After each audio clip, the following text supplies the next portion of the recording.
Hello and welcome back to my channel. For those of you who are new here, my name is Miranda and I am the Enchantress of Avalon. So today's video is going to be another tea and a chat with the Enchantress videos. So I've already poured my first cup from my little teapot of my Faery Blessings tea, which is one of my own herbal tea blends available on my website, whiteroseofavalon.life, through my company, White Rose of Avalon LLC. And it is a blend of nettles, red clover, and lavender. Nettle leaf, red clover leaf, and lavender flower, of course. And it's a delicious, light, and very floral blend with the herbal undertone of the nettles and the red clover. And it's quite nice. And I also mixed some honey in it today because it's soothing and comforting. And that was kind of the theme of the day, as is the theme of the discussion we're going to be having, which is going to be about the Celtic Venus in winter, how to work with Venusian energy in the winter months. But first, I do want to just remind you that other than herbal tea blends, I also provide tarot reading services on my website, which the shop link to the services and products is always in the description box below, as is the link to the blog posts that might relate to the topics that I cover in my videos here. And my Patreon is also linked below, where I have 3 different tiers, a starling tier, an owl tier, and a raven tier, depending on how much bonus content you want from me. That is exclusively over on Patreon. I do a bunch of Patreon blog posts every month, and I also do some bonus videos, and a lot of times they're bonus meditations over there. I only do meditations on Patreon. So if you're interested in that, you can click the link below. Oh, and I do also do tarot readings for my patrons at the full moon, at the owl and raven tiers. So now that I've covered my little spiel, let's move on to how to embrace the Celtic Venus in winter. So, firstly, if you're not familiar, the Celtic Venus is an energy held by several Celtic fairy queen goddesses. And her energy is one of all of the Venusian staples. She is fertile, abundant, prosperous. She is the White Rose of Avalon, to use the title of my actual site and company. She is that rose lineage energy, but in a very Celtic sense. So they are figures like Guinevere, Blodeuwedd, Rhiannon, Isolde.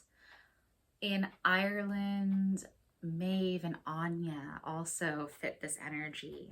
And broader, so does Melusine. And she is Avalonian, but from the more French romances and Germanic romances side of things. And that actually, little segue, I am developing a class on Melusine that I hope to launch in a couple months. So if you go to my website and click on the Melusine category link, you will see a lot of blog posts all about her. In any case, how do we embrace this Celtic Venus energy in the winter months? Because this is an energy you more so probably associate with the spring. And the answer is pretty simple. Indulge in things that are pleasing to your senses. Actually, my blog post on White Rose of Avalon from this past Friday was discussing that topic quite a bit. The idea of indulging in your senses and really embracing Venusian energy in that way. And we can do this all year round, not just in spring or summer or autumn, in winter too. And actually, something like this, as simple as having a nice cup of soothing, warm tea. That is indulging your sense of smell and your sense of taste all at the same time. Plus, if you are a little bit over the top like myself and you love to make things look beautiful, doing so with a lovely little teacup and a teapot in a more old school traditional way, as opposed to just having it in a mug, is even tapping into the Venusian energy of sight. It is aesthetically pleasing. I also love to do this by blasting music and dancing around as I'm cooking or cleaning. Try to make the mundane a little bit more fun and enchanting. Lately, I've been blasting 1960s French pop music in the kitchen as I cook, and it allows me a chance to get active, to dance around, which also warms the body in such a cold time of year, because I do live in a climate where we do have all 4 seasons. I wouldn't want to live without the seasons, but they can be a little rough sometimes when the weather gets extreme, because I'm not really an extreme weather person. I'm happy when it's temperate. Give me spring and fall. But I do love to honor the turning tides of the wheel of the year and the turning of the seasons, and I'm grown to appreciate all of the seasons in turn. And part of that is by tapping into this inner Venusian energy all year round. So we've covered things that smell good, things that look good, things that taste good, and things that sound good. So the last sense is your sense of touch. Cozy blankets. That is the thing that comes to mind first, is being under cozy blankets and cuddling with your loved ones, your spouse or your lover, your children, or your pets. If you do hear any rustling, my cat is playing down below me, so you might hear her. She might jump up here. I'm not really sure, because I never can predict. But these are all ways to indulge your sense of touch. And how else do we embrace the Celtic Venus in winter? Winter is a time when we are spending more time indoors. And I think those of us who have more of a Venusian bent really like to make it as cozy and luxurious as possible. So maybe you're having some tea, or maybe you're drinking a glass of wine, but you're probably going to want to read a good book or watch a good movie. And I did choose some books and a film to recommend to you if you wanted to kind of embrace the Venusian energy like I am currently this year. And I themed it with all Guinevere picks because in my estimation, she's the most Celtic Venus of the Celtic Venus goddesses and fairy queens. The first thing, I just organized them kind of by size, is Camelot, which is the 1967, I believe. Let me check the date. Yes, 67.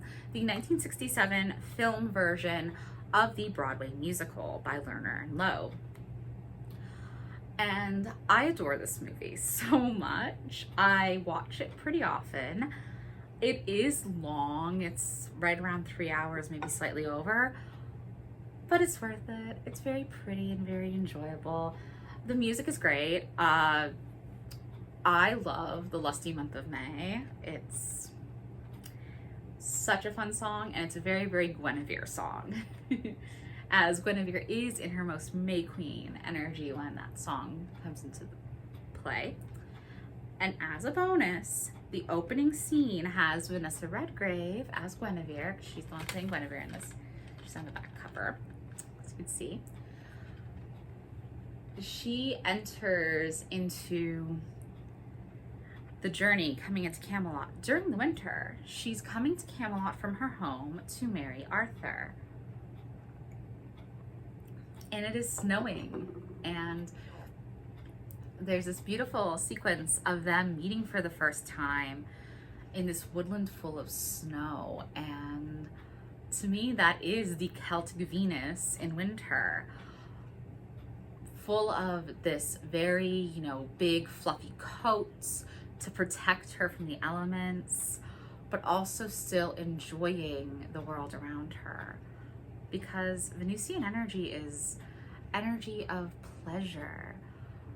Not just sexual pleasure, but pleasure in life and pleasure of the senses, as I mentioned, the different sensory pleasures you can get involved with. And that includes something as simple as just taking in the beauty of a fresh snowfall, which is something I really love. I'm not a cold weather person, but I do like the snow, and I love watching it from my window when it's snowing outside. And I even love going out and standing in the snow or dancing around in the snow.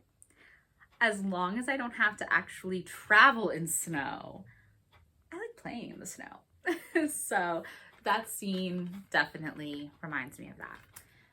I will note that when they cast this film, they obviously didn't use the original Broadway cast. So as someone who is a huge fan of Richard Burton, that does make me sad. I would have loved to see him as Arthur in this.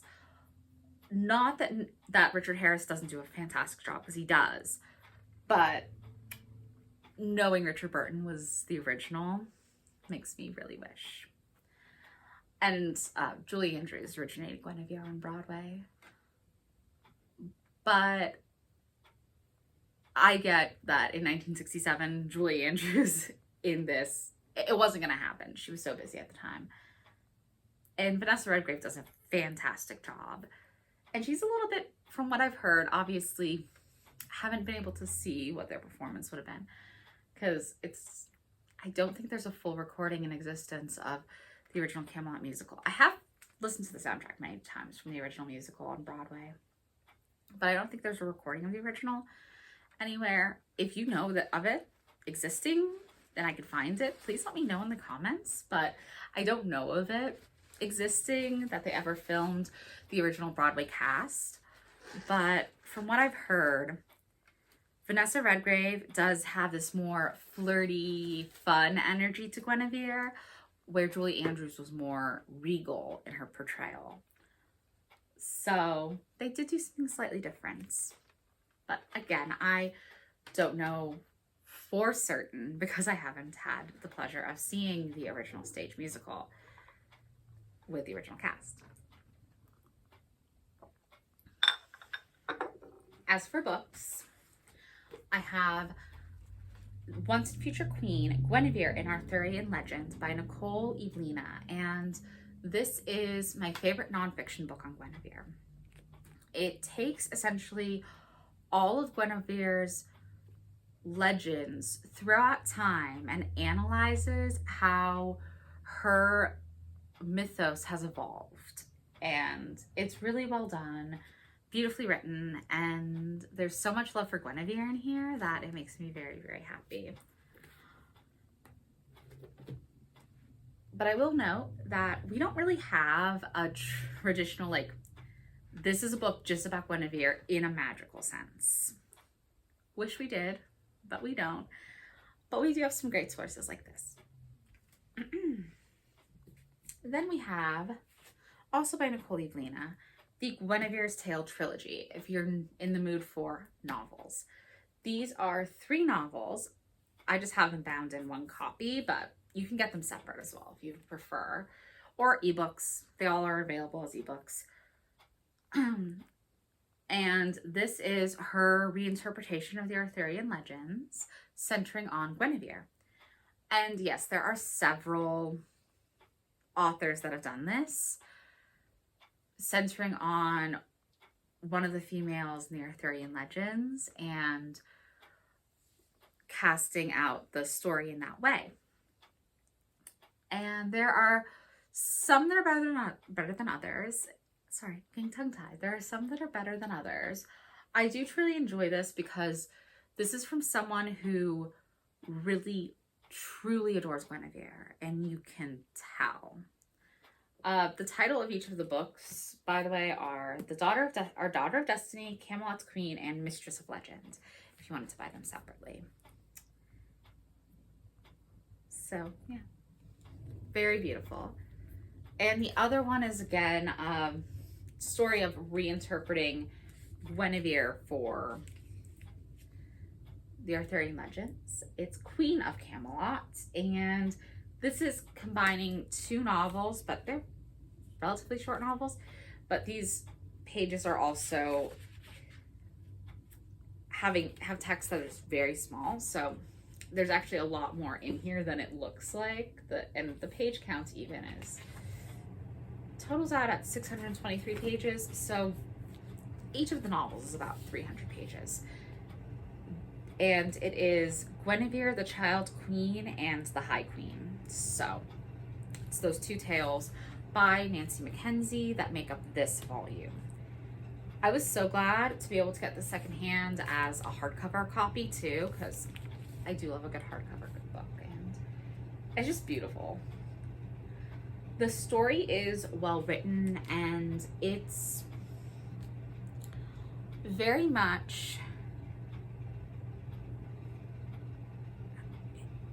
it very much gives the energy of someone who is well versed in the Arthurian canon, not someone who's just trying to write yet another Arthurian retelling to make people like me who love Guinevere and love Morgan Le Fay buy yet another book.